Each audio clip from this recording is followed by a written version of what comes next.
Dear student, आज हम new topic का अध्ययन करेंगे। एल्किन के बाद में आज जो हमारा नया अध्याय है वो है डाईईन्स। तो डाईईन्स के का वर्गीकरण नामकरण के अनुसार जो इनकी जो एग्जाम्पल दे रखे हैं क्या होते हैं डाईन, इनकी संरचना कैसी होती है। तो इसमें डाईईन वर्गीकरण इनका 3 समूह में किया गया है। 3 में है, नंबर 1 पे आता है संचयी द्विबंध युक्त एल्का डाईन है, या कम्युलेटेड डबल बॉन्ड कहते हैं इनको।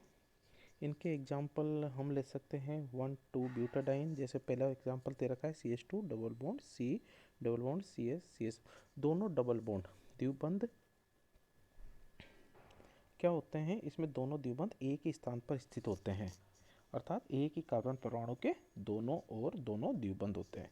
तो इसको क्या कहेंगे, संचयी द्विबंध युक्त एल्का डाईइन है। दूसरा होता है संयुग्मित द्विबंध युक्त डाईइन है। इन यौगिकों में दोनों द्विबंधों के मध्य एक एकल बंध होता है, अर्थात इनमें एकल बंध व द्विबंध एकांतर क्रम में जुड़े रहते हैं। ठीक है, तो संयुग्मित डाईइन का उदाहरण दे रखा है 1,3 ब्यूटाडाईइन।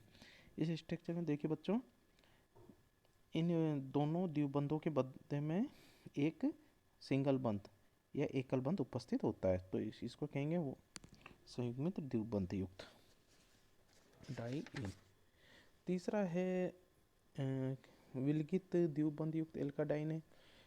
इसके अंदर क्या होगा कि दोनों द्विबंध के बीच एक से अधिक सिंगल बंध उपस्थित हो सकते हैं, एक से अधिक सिंगल बंध उपस्थित हो सकते हैं। इनके उदाहरण भी है 1,4 पेंटाडाइन, 1,5 हेक्साडाइन, इस तरीके से होते हैं। और अगला होता है साइक्लो एल्का डाइने भी होती है। साइक्लिक जैसे एग्जांपल दे रखा है 1,3 साइक्लो पेंटाडाइने या 1,3 साइक्लो हेक्साडाइने, तो ये होते हैं साइक्लो एल्का डाइन के एग्जांपल। अब हम लेते हैं स्ट्रक्चर ऑफ एलिन। एलिन की संरचना। एलिन की संरचना में एलिन CH2 डबल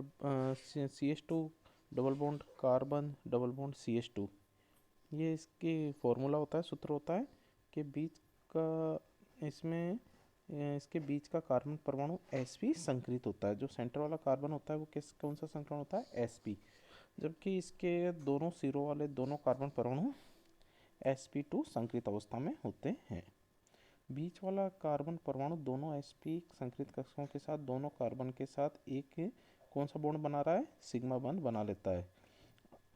ठीक है, तो इसके पास दो शुद्ध p कक्षक बचते हैं, py और pz। ठीक है, दोनों एक दूसरे के क्या होते हैं, लंब रूप होते हैं। दोनों सिरों वाले कार्बन परमाणु के पास भी एक एक शुद्ध p कक्षक होता है, अतः ये लंब रूप में दोनों तरफ एक एक पाई बंध बना लेता है। तो इसकी स्ट्रक्चर निम्न तरीके से होती है। एलिन। अगला है ब्यूटाडाइन की संरचना। इंपॉर्टेंट है बेटा बच्चों, ये कई बार एग्जाम में पूछी गई है, स्ट्रक्चर ऑफ ब्यूटाडाइन। तो हम लेते हैं इसके अंदर 1,3 ब्यूटाडाइन। तो ब्यूटाडाइन का प्रत्येक कार्बन परमाणु sp2 संकरित अवस्था में होता है। कौन से संकरण में होता है, सब प्रत्येक कार्बन sp2। इनका आकार कैसा होता है, प्लेनर ट्राइंगुलर, अतः चारों कार्बन परमाणु एक ही तल में होते हैं। वे प्रत्येक कार्बन पर एक pz कक्षक उपलब्ध होता है। चूँकि समस्त pz कक्षक एक ही तल में स्थित होते हैं, अतः कार्बन 2 के pz इलेक्ट्रॉन के लिए कार्बन 3 के pz इलेक्ट्रॉन के साथ अतिव्यापन करने की उतनी ही संभावना होती है जितनी कार्बन 1 के pz इलेक्ट्रॉनों के साथ। समझ में आया? मतलब कार्बन 2 के pz इलेक्ट्रॉन के लिए कार्बन 3 के pz इलेक्ट्रॉन के साथ अतिव्यापन करने की उतनी संभावना होती है जितने कार्बन 1 के pz इलेक्ट्रॉन के साथ। इसी प्रकार कार्बन 3 के pz इलेक्ट्रॉन के अतिव्यापन की संभावना जितनी कार्बन 4 के साथ होती है उतनी ही कार्बन 2 के पीजेड इलेक्ट्रॉन के साथ। तो निम्न प्रकार से इसकी संरचना बनती है 1,3-ब्यूटाइन के स्थानीयकृत संभावित अणु की संरचना। इसलिए ऐसा माना जाता है कि चारों पीजेड कक्षक परस्पर अतिव्यापन करके एक ऐसा अणु कक्षक बना लेते हैं जो कि चारों कार्बन परमाणु को ढक लेता है। इस स्थिति में इलेक्ट्रॉन को एक जोड़ा किन्हीं दो परमाणु के मध्य केंद्रित न होकर पूरे अणु पर विकेंद्रित डीलोकलाइज्ड होता है। इसको संरचना के अनुसार बता रखा है। तो इलेक्ट्रॉनों का एक जोड़ा किन्हीं दो परमाणु के मध्य केंद्रित न होकर पूरे अणु पर डीलोकलाइज्ड होता है। अब आता है इनकी बनाने की अभिक्रियाएं, मेथड्स ऑफ प्रिपरेशंस। तो नंबर 1 पर हम लेंगे संयुग्मित डाइने कैसे बनाई जाती है। तो इसका पहला ये रिएक्शन है साइक्लोएल्किनों के ताप के अपघटन से। जब साइक्लोहेक्सिन को गर्म निक्रोम तार क्या होता है, निकल क्रोमियम लोहे की धातु का मिश्रण पर से प्रभावित करते हैं तो हमको क्या प्राप्त होता है 1,3-ब्यूटाडाइईन और क्या प्राप्त होती है एथीन।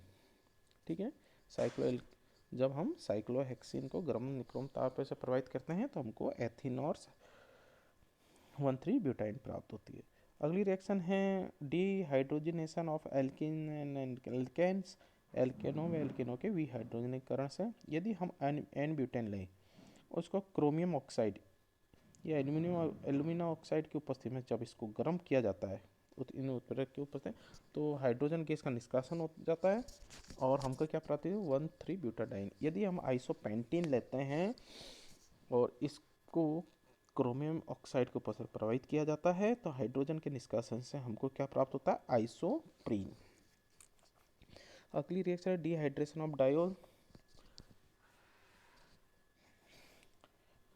डायोल के निर्जलीकरण से तो हम 1,3 अथवा 1,4 ब्यूटेन डायोल का फॉस्फोरिक अम्ल उत्प्रेरक की उपस्थिति में निर्जलीकरण करवाते हैं तो क्या प्राप्त होता है 1,3-ब्यूटाडाइन बनती है। ठीक है, तो हम सबसे पहले एसिटिलीन ली।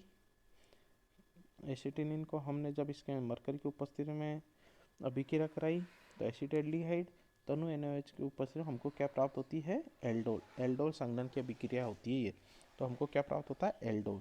एल्डोल का हमने निकल हाइड्रोजन की उपस्थिति में उत्प्रेरक की उपस्थिति में जब हाइड्रोजनीकरण कराया तो क्या प्राप्त हुआ ब्यूटेन 1,3-डाईओल।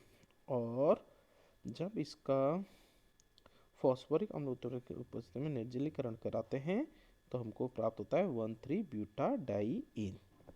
ठीक है, अगली अभिक्रिया है डाई हेलोएल्केनों के विहाइड्रोजनीकरण से। डिहाइड्रोजनेशन ऑफ डाई हेलोएल्केन, इसमें क्या होता है जैसे हमने लिया 1,3-डाइक्लोरोब्यूटेन कॉस्टिक सारों के साथ गर्म किया तो हमको क्या प्राप्त होता है -HCl का निष्कासन होने पर 1,3-ब्यूटाडाइईन।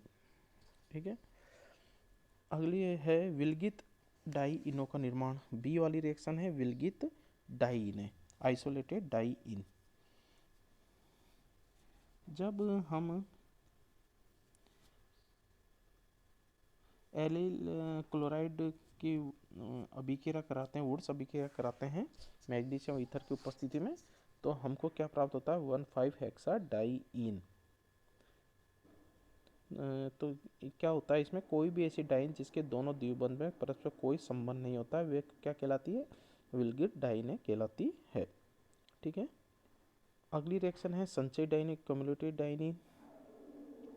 सर्वप्रथम हम इसमें क्या करते हैं 1,2,3 ट्राइब्रोमोप्रोपेन को ठोस पोटेशियम हाइड्रोक्साइड के साथ गर्म करके 2,3-डाइब्रोमोप्रोपीन बना लेते हैं।